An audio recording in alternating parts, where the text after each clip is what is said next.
if a person changes his religion from Islam to any other religion, the punishment should be death. I was attacked from nowhere. I didn't see it coming. I knew I had to get out or that was it. What do you think your brother will do if they find out you're an atheist? Kill me, maybe.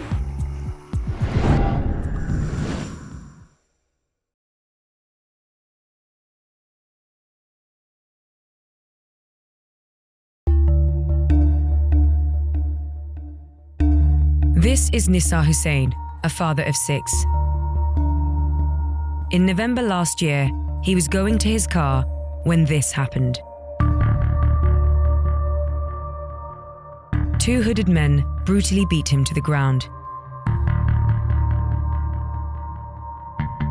He was left with broken bones and hospitalized.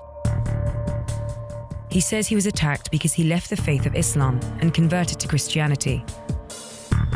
Since then, he says he's faced continual harassment from his local Muslim community in the north of England. In the months leading up to the attack, Mr. Hussain placed hidden cameras around his home, filming what he felt were threats against him and his family. Do you feel like it's been an active religious hate campaign to cleanse you out, essentially? Yeah, without a shadow of a doubt, actually, because as soon as my conversion seems to have spread like wildfire, and then before you know it, you're shunned, isolated, and then treated with contempt.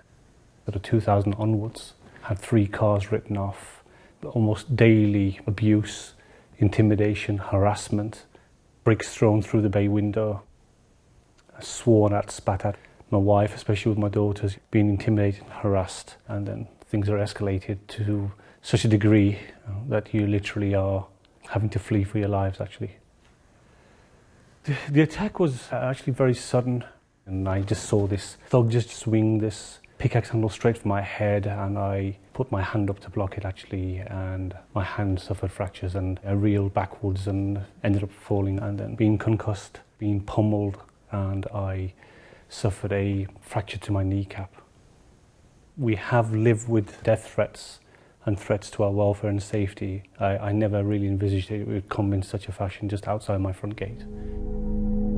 Nissa Hussain is one of many Muslims choosing to leave Islam.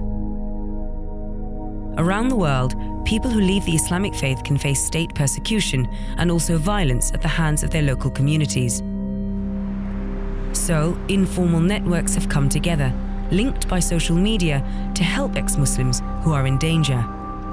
Vice News has gained access to the London-based group, Faith to Faithless. It started by me thinking that I was the only one in the world who'd left Islam, because I didn't know you could do that.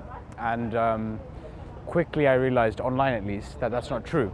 As I started meeting one person, 10 people, 20 people, I realized how many people there were, and then it did snowball. It just went like, you know. So what kind of problems were you dealing with? Emotional abuse, people being kicked out by their families, a lot of psychological trauma. As an example, this Ramadan that just finished, I had to deal with 5 different attempts at suicide, and just in 1 month.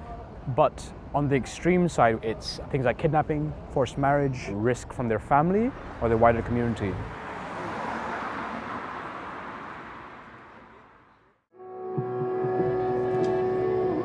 Although Faith to Faithless is very private, Sarah is one person prepared to speak openly. She says she lost her faith around the age of 12, and things came to a head 2 years ago. So when I was 17, I had a boyfriend, my first boyfriend, and unfortunately my parents found out quite early on into the relationship as well. And basically my parents threatened me with, they're going to pull me out of college, they're going to marry me off. It felt like lockdown, and I knew I had to either get out or that was it. So I didn't really have anywhere to go. They'd already taken away anything I could use to contact anyone else. But luckily, while I was actually looking for a way to kill myself, actually, I found my old phone, which had some old numbers in. I left. I literally ran out of the house through fields as far as I could. Now I talk to my family and I kind of feel like we don't need each other anymore. and we're never going to be quite right again. So that's quite difficult. But yeah, I have had quite a few suicide attempts since, unfortunately. Since leaving your parents' house? Since leaving, yeah. When you were when you were 17? Yeah. It's mainly loneliness. Feeling lonely, feeling like no one wants you, no one needs you. As serious as the situation can be in the UK, for ex-Muslims living abroad, the repercussions can be even worse. A comprehensive report released by a humanist organisation stated that in 13 countries across the world, all of the Muslim states, apostasy carries the death penalty. And in other countries like Bangladesh and Tunisia, people who have left the faith are often attacked by extremists. Imtiaz shows me messages from one case he handles, a young Syrian atheist called Rana. She says she comes from a very religious family who live in Saudi Arabia. I think I first spoke to her actually about a year ago. She was having some troubles and she wanted to get out. After her family made her attend the Grand Mosque in Mecca, she secretly took this photo and sent it to a Facebook site for atheists, where it was posted.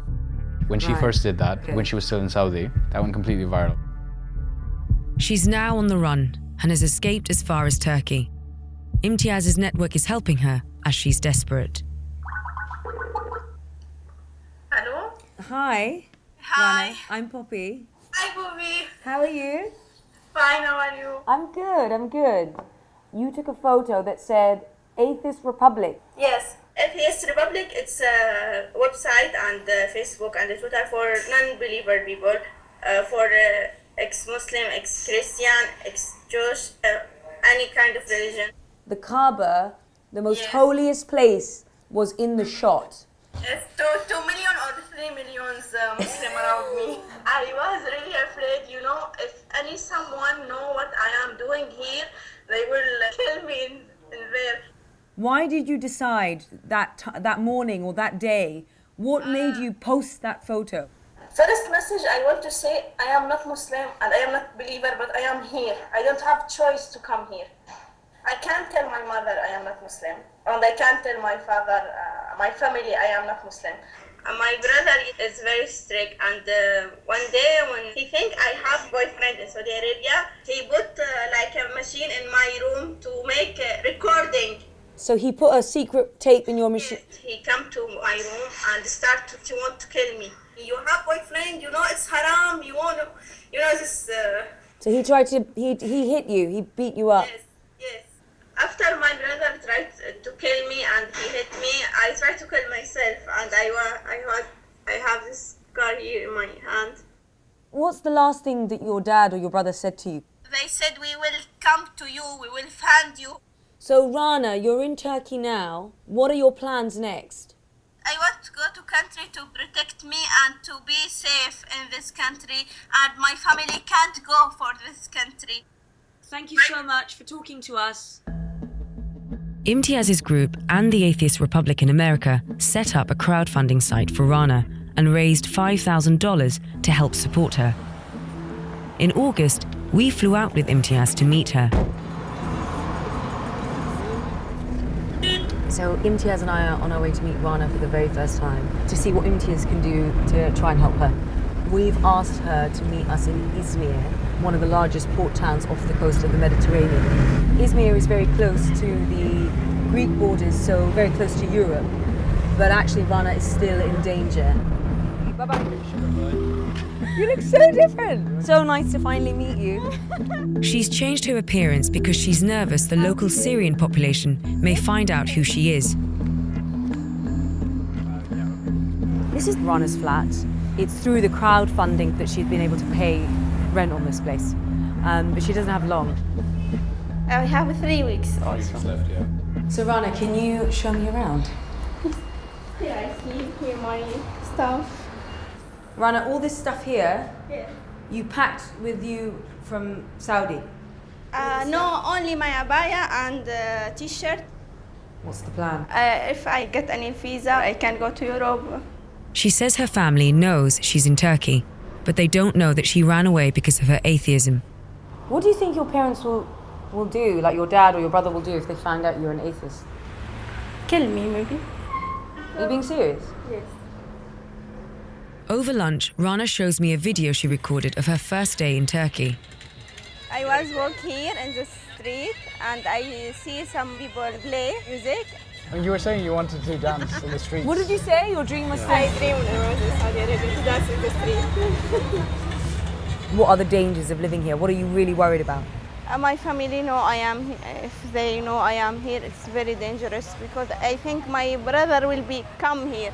If he didn't kill me, he will back me to Saudi Arabia. And you've got the Syrian community here, so it's also very dangerous for you Yes, because I will not speak with any Syrian people here, and I changed my look to don't look like a Syrian girl or Arab girl. Imtiaz is trying to find a refugee charity that can help Rana in Turkey. But she's thinking of having herself smuggled illegally into Europe, despite the dangers. So we spoke to some people who work in this area. The problem with illegal is that because you're going through the ocean sometimes or through the truck, a lot of people die. You know that, I'm sure. But also you're a woman, and there's a very, very different danger for women. You know, I understand if you don't have a choice, you don't have a choice. If I don't have choice, I will do it. I understand. When I was in Saudi Arabia, I dreamed to walk alone in the street, like a normal people, like all girls dream about that in Saudi Arabia. Walk alone without cover, without hijab, without niqab. Can you tell me why you're doing this? Why is it so important to you? I only want to live like a normal people, without afraid someone maybe you are atheist and kill you, without afraid your family it's no you are not a believer. Is there anything that you miss about Saudi Arabia? My family. I know they are now worried about me and my big brother want to kill me, but I miss my time with my family. I miss my mother food, and I hope one day I can meet them. But not now. But not now, yes. When I come here the first day, I only stand up in the street and take a breath. Finally, I did it. Finally. Another one.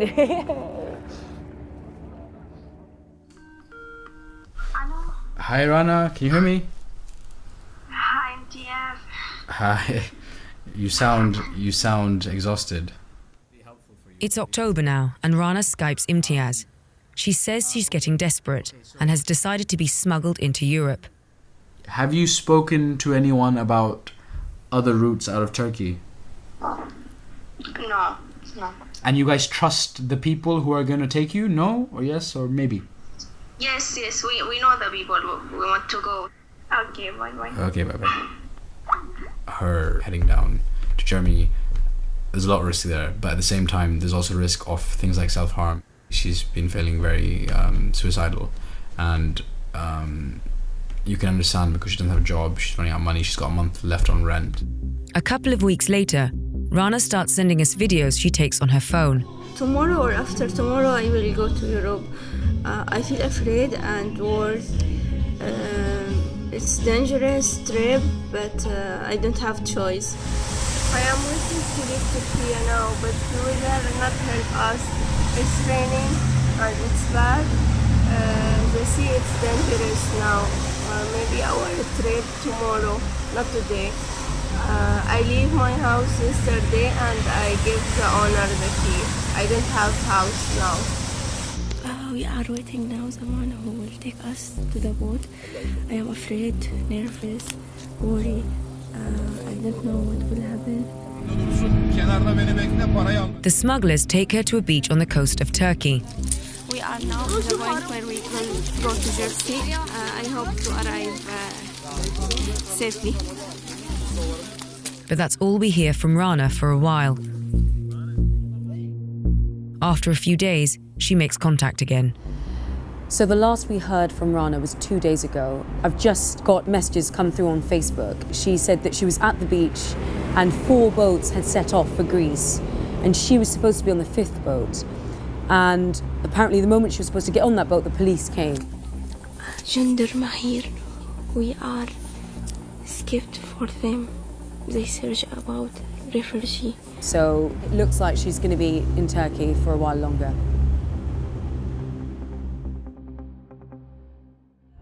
In November, we get more videos from Rana. She's trying to cross into Europe once again. We will leave today, 12 o'clock. We will leave Izmir to go to place where we can take the boat and go to Jersey. They're driven to a beach and left there alone. The place here is terrible, fucking place, no one here. It was very cold and now we light on the fire to warm us up. The smugglers turn up and Rana secretly films as she hands over the money. 1 or 2 hours we will go to Jersey. You can see the other side, it's there.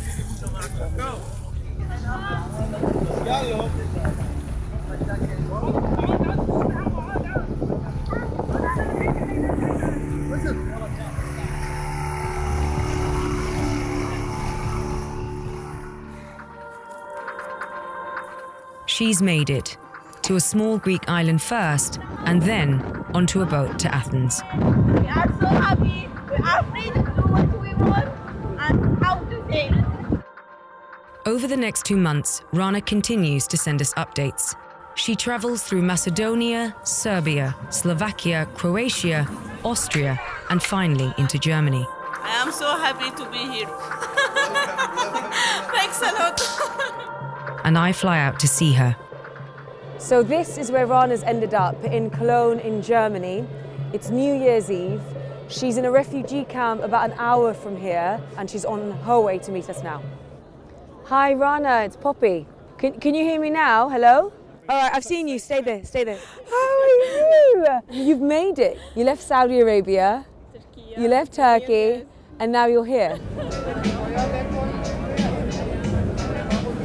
What does it feel like? You're in this market, you're listening to this music. Dreaming. You feel life, you feel here normal people. After everything that you've been through and everything that you've sacrificed, was it worth leaving Saudi Arabia Yes. for this? I want to complete my study. I want to study nuclear physics or nuclear engineering. I know what's feeling when you live like a Muslim girl, but you are not. How many think about they want to kill themselves, they want to die.